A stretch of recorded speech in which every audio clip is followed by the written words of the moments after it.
What's going on, everybody? Josh Engleman for Awesemo.com, and I am back with my NBA DFS contenders on FanDuel for Thursday, April 1st. Be sure to hit that like button, subscribe to the channel, and hit the notification bell so you know when this and all of our other content goes live. Follow me on Twitter at Josh Engleman so you can get updates to these sim results as we get closer to lock. And finally, let me know in the comments section who is your favorite and least favorite of my contenders for today's slate.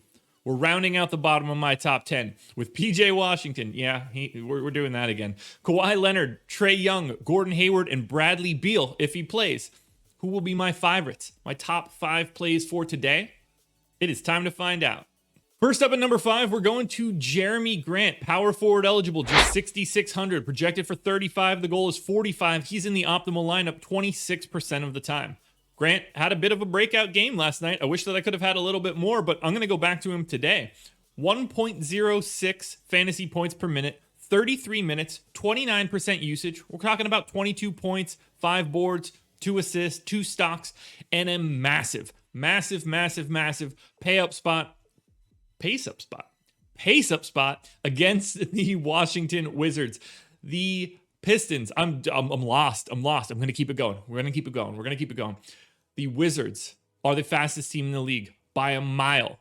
The Pistons gained 5 possessions over their average. We're talking about an additional 2.5 fantasy points for JERAMI Grant. If this was a neutral game, we would have JERAMI Grant projected just over 32 fantasy points.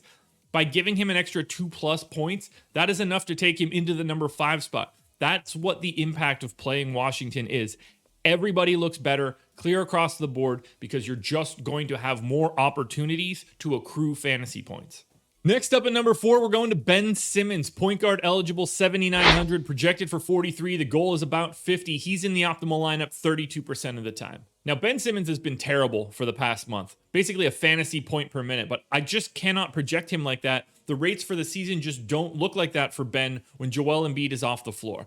I've got him at 1.25 fantasy points per minute, 35 minutes, 23% usage, 17, call it 9 and 8, 2 stocks. Now, it's a pace down spot against Cleveland, but this is a Cleveland team that is absolutely dreadful. Quite possibly the worst team in the league. No Jared Allen tonight. Isaiah Hartenstein is the starting center. They're playing like 3 or 4 other dudes that I literally do not know. It's just a very bad Cleveland team. If Ben Simmons can't carve up this Cavs team, he's not carving up anybody. 7,900 for Ben Simmons. I'm hoping that people are staying away based on his current or his recent performance. I, on the other hand, am going very heavy to Ben Simmons. Next up at number 3, we're paying all the way up at point guard, 10K KYRIE Irving, projected for 53. The goal is just 57, and he is in the optimal lineup 35% of the time. Kyrie is going to get the benefit of no James Harden, or at least likely no James Harden today. Left the game early with some hamstring tightness. Can't imagine he's playing the back-to-back. So Kyrie gets to do it all. I've got him at 1.5 fantasy points per minute in this spot.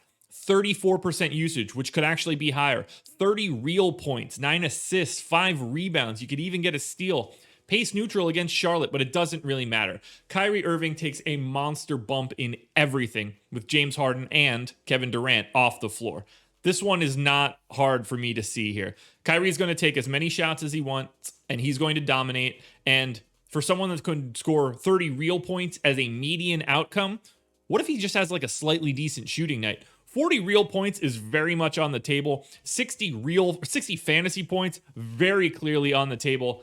I have no issue paying the full 10K for KYRIE Irving. I'm also willing to spend up at least a little bit at small forward. Number 2, Jimmy Butler. He's 9K, projected for 48. The goal is 53.5. He's in the optimal lineup 39% of the time. Now, I'm giving him 36 minutes, right around 1.3 fantasy points per minute. 28% usage, 24 points, 8 boards, 6 assists, 2 steals. Really nice spot against Golden State. Their defense isn't all that interesting, and it's a pace-up spot for Miami. They gain almost 3 possessions. Now, I'm a little curious how Victor Oladipo will integrate with this team. Will that pull a little bit of usage away from Jimmy Butler? I don't know. Probably not. I think the Butler is still going to maintain being the face of this team. And in that case, at 9K, at a small forward spot that I really just do not like filling, I see no way around it. Jimmy Butler has big-time upside, and just at 9K, the second highest likelihood of being in the optimal lineup.